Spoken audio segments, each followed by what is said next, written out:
Today we're looking at Theme 2, Rights and Responsibilities of the AQA GCSE Citizenship course. We're looking at laws in contemporary society, in particular what is the European Arrest Warrant. In the last video we looked at the top 3 bullet points of this session. What is the European Arrest Warrant and 2 case studies, one involving Brett and Nagame King, the other involving Julian Assange. Now we're going to move on to do some exam practice together of a 4-mark question that should only take you 5 minutes in an exam.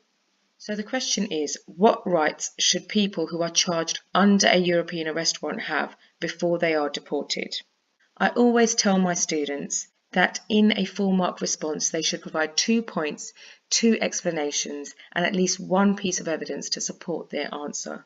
In your exams you'll find that a lot of your 4-mark questions are source-based questions.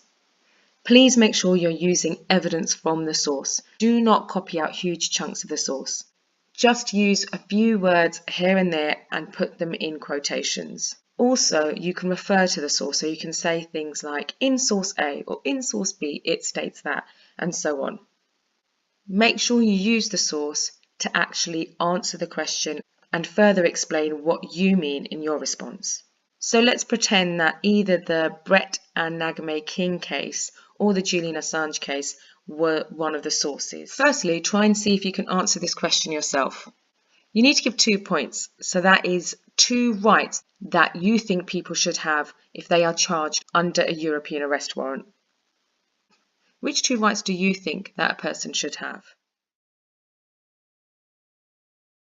The first 2 that come to my mind is freedom from torture and right to a representative. So that's what we're going to put in our answer for this question. Now let's write this together. I always tell my students to always use sequencing connectives. What I mean by that is words like firstly, secondly, thirdly, finally, also, etc. So let's begin with firstly. In a 4-mark response we need 2 points, so you are just going to use firstly and secondly. The reason why I tell my students to structure their answer like this is because examiners will be marking a lot of exam papers. So you need to make sure your structure is as clear as day and the examiner can see where you're making those points and where you're making those explanations and where those pieces of evidence are. Now remember, when you respond to a question, you need to use full sentences to show that you're actually answering the question. So you need to use language from the question itself. So here you would say, firstly, people who are charged under the European Arrest Warrant should have the right to a legal representative before they are deported. As you can see, I've used language directly from the question itself to show that I'm answering it. As you can see here, before they are deported, people who are charged under the European Arrest Warrant, people who are charged under the European Arrest Warrant, right. This shows that I'm actually answering the question. Please make sure you do the same. Now we're going to move on to explaining our point. I tell my students to ensure that they use an explaining connective at this point. So you might want to use, this is because is an explaining connective. So is therefore, and this means. So this is because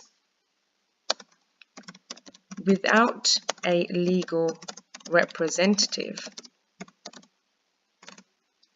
a person would not be able to defend themselves in court and may not have the legal knowledge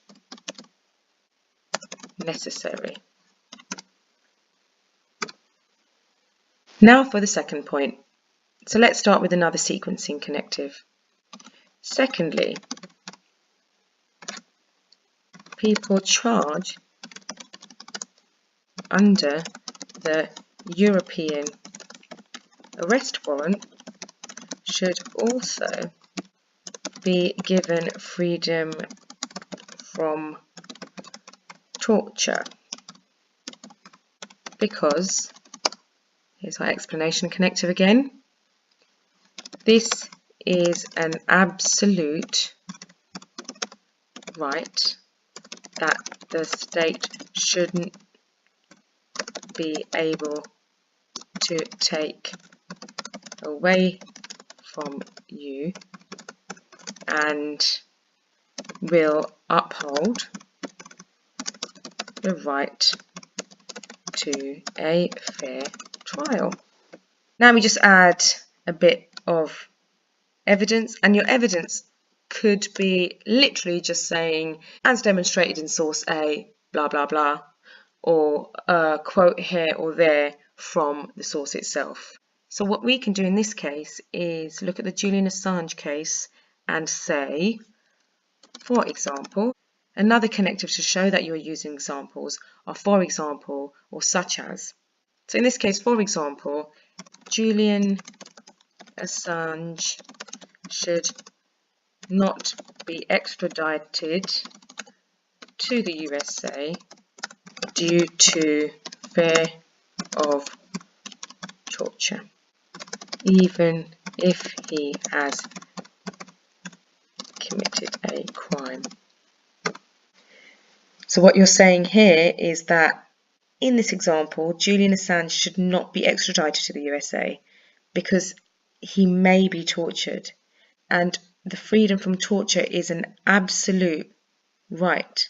In fact, we can add absolute human right there actually. It's an absolute human right, which means that even if someone commits a crime, they should not be tortured, because freedom from torture is not a qualified right, but an absolute one that cannot be taken away from you in any circumstances. And that is your 4-mark response. You should only aim to spend 5 minutes maximum on an answer, so please make sure you keep your eye on the time. This answer literally took a couple of minutes, so it is possible. We've come to the end of session 2, where we've looked at the European Arrest Warrant as well as 2 case studies with a bit of exam practice. If you would like to know anything else, please do contact me or comment on one of the videos, and please do remember to subscribe and like my videos too. See you next time.